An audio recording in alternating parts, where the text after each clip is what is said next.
you know, the idea of being a new salesperson in this industry, I mean, it gets me very excited to see people come into this industry. You do a 360, and I know I've said it to you many times before, so if you follow me at all, you know that I continuously preach this, but the reality is, if you do a 360-degree turn, everything you see pretty much has touched a truck.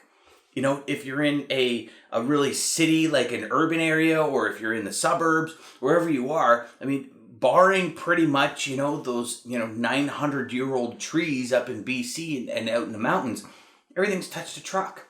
So we do live in a world where this is, in my opinion, the most lucrative industry on the planet. That excites me. Having more salespeople coming into this industry that is in the trillions of dollars excites me. Some of the things that scares me are salespeople that come in that think it's kind of this get rich quick.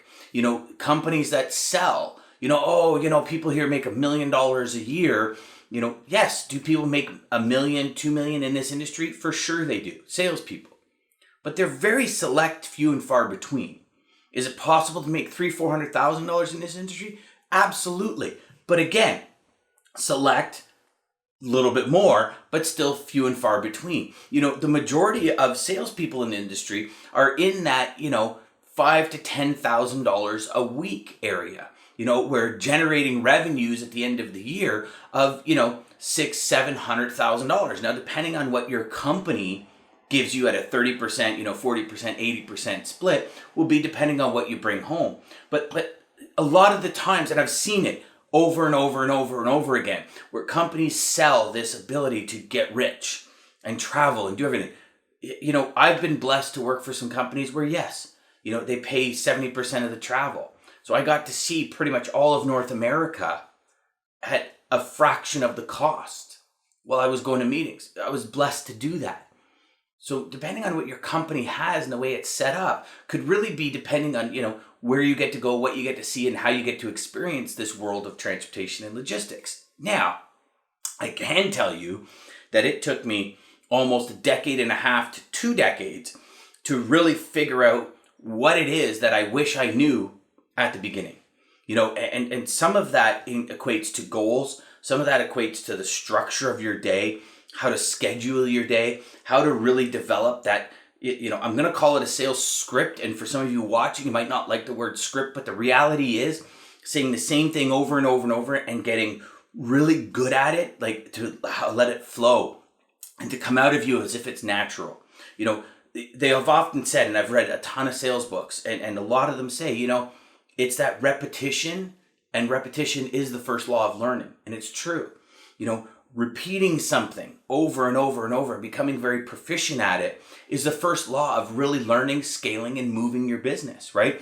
If you're not good at something, in a business, you typically hire somebody that's good at it and you focus on your strengths. In sales, you need to be really good at qualifying. You need to be really good at clarifying what that qualification is. And you need to be really good at understanding what business you want from day one. So for all you new salespeople out there, whether that be just getting involved in this industry now, or maybe you've been involved for, say, 2 to 3 years, you could really take something from this video, because the fact remains that if you've been involved in this industry, and even if you're in 2 or 3 years, you can tweak and move a few little things in your sales, and it'll create all the difference in the world. If you had a goal for every interaction, every call before you got on it. So what is my intention on this call? I want to find this, and this out. As we go on a sales call, I often refer to it as kind of getting on the highway, right? And then all of a sudden the customer will take an off ramp. And you'll go off that off ramp with the customer for a bit. And then a lot of the times, and a lot of salespeople, and those of you that I'm kind of panning out right now are going to probably start smiling any second. They never get back on the highway. You ever made a phone call or gone into a meeting and walked out of a meeting and went, damn, I didn't get the answers I wanted, or I didn't get the questions asked that I wanted to ask because they went off this way, and then this person said this thing, and then and before all of a sudden it gets out of hand. That's because structurally, you didn't have a structure to make sure you always come back to the main thing. And when you keep the main thing, you're going to find that you get a lot more traction. What's your goal on a pure cold call? After 20 something years of selling this industry, I still have and review before each call. It's like turning the camera on right now. I didn't just turn the camera on. I made sure I sat down. I said, okay, what is my goal of this video? And my goal of this video is to educate and inspire new to newish salespeople to get the training and help they need, to think of this industry, think of their sales in a different way, right? So I am going to continuously, as much as I have key points I want to hit, this isn't scripted, because I want to talk to you from my heart. I want to be authentic, right? Now, you're probably going to say at that point, well, Dan, you're telling us to script our sales. Absolutely, I'm telling you to script your sales. The reason I'm telling you to script your sales is because you've actually created this script in an authentic manner. Let me give you an example. My number one customer profile was that they treated me like a resource, okay? Authentically, that's who I wanted to deal with. I don't want to deal with people that are playing the spot market all the time. And when the spot market's really good, they're going to play the spot market and back, and then they're going to ask for a dedication until the spot market's good, then they're going to drop you. That to me is not a resource. I want somebody that's really going to look to me and say, you know what, I'm having this issue. This is my goal. What are you going to do to help me get to it? And then when I present them, let's go, right? You present the platform, you present the structure, you present that framework, if you will, and then you go. So by me creating a script to know exactly what questions I'm going to ask, exactly how I'm going to clarify those questions, does not make me inauthentic or unauthentic, whatever the word you would use. I'm authentic to my purpose, my vision, and my desire to have a specific type of customer. Hands down. That's all there is to it. So when I go off script on this video, my script on this video is, here's the key points I want to talk about, Dan. Here's the key things I want to make sure that everyone on this video understands. So when I go off, I always come back to that highway. I take myself off the off-ramp instead of your customers or prospects taking you off the off-ramp. But I always come back to that highway. Because the main thing, I always want to keep the main thing. So from that perspective, script it out. Understand when I ask this question, is it really aligning with my client profile? And if I ask it in this manner, what is the context it's going to be taken? Do I need to add context to the question after I ask it? But then once you have that kind of encompass in that bubble, create a second bubble and say, if I were to ask these questions, what would typically be my top 5 answers? Let's even go top 4, top 5, top 6, whatever makes you happy. Then test it out and see, do you get those answers? And when you get those answers, the big thing on that part is to clarify what that means. Clarity in our world means everything. Because I could say to you, you know what? I'm going to give you 3 sentences to create better sales. And you could say, okay, great, I want to hear the sentences. And I'm going to say, your first question, 3 questions to create better sales. And I'm going to say your first question is, what's your primary and secondary reason for adding or switching a service provider? And you're going to look at me and you're going to say, okay. But then the first thing that comes to mind, doesn't it, is why would you ask that? And I'd say, great question. I asked that because I want to know if they're going to be price, service, capacity, price. What are the top 2 reasons that they would add me as a person that just called or another service provider to the mix, right? What are the top 2 reasons? And typically the next words that come out of their mouths are price and something. Right? There's usually 5, and I've talked about it many, many, many times, so I won't necessarily get into it, but there's usually 5. And in those 5, at any combination, that word price is usually in there. But you and I both know price means something different than everyone else. So for me, I look at it and I say, well, what do you mean by price? Because I often refer to this as that perspective-driven price, right? I love golf. You show me a putter that's guaranteed to knock 6-7 strokes off my game, I'll pay $2,000 for it, like that. But you bring that same putter to somebody that doesn't golf. The price is outrageous. You bring new phones that come to the market. The person that their passion is to have the latest and greatest of everything. They'll stand in line for 15 hours, 24 hours, 36 hours at an Apple store, for example, to buy the phone. I love technology. I'd never stand in line for 36 hours to buy a phone.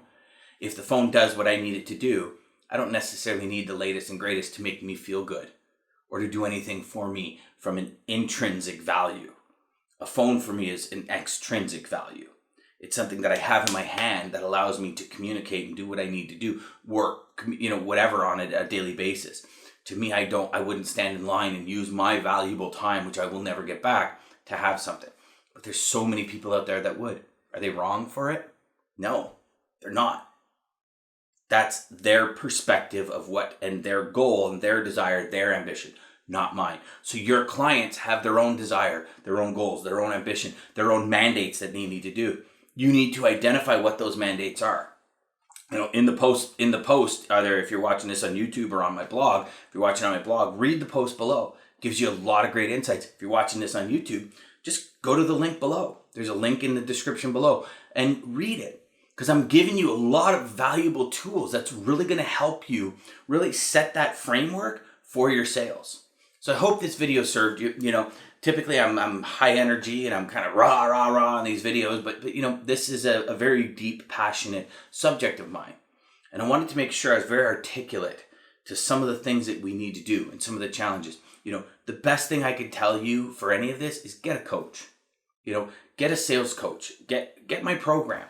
And as much as I don't want this to be a pitch about my program, after over 2 decades, I created a program that literally in 5 weeks is going to have you selling at the top of the game with the top 2% of the people in this market. It really will. Now, if you implement the ideas and execute on the action plans, you'll get there. This is not a sprint. This is a marathon. And you got to be prepared for the long haul. Because if you think it's going to happen quick, get a different job. It can't be a job. It's got to be a career. This is an industry where you got to educate yourself daily. You got to understand the things that are happening in the market that are going to really determine what kind of conversations you're going to have. If you have no idea what's happening in the market and you call it a logistics manager, traffic manager, load planner, whoever it is that you're calling, and they start talking about industry now, what's happening, and ask you questions like, what do you think is going to happen when Canadian ELD really finally hits? The incorporation of Canadian and US ELD. What do you think is going to happen from an infrastructure perspective? What do you think is going to happen when blockchain really hits the market? These are all questions that you, as a salesperson, it's your job to have an intellectual answer for. Let me revert it back to something you've probably all been involved with, which is the purchase of a vehicle. Right? When you walk into the dealership, do you pride yourself on knowing everything about the vehicle you want to buy? See, that's the type of person I am. I do all of my research and I understand what I'm going to purchase, right? So when I walk in, I'm educated.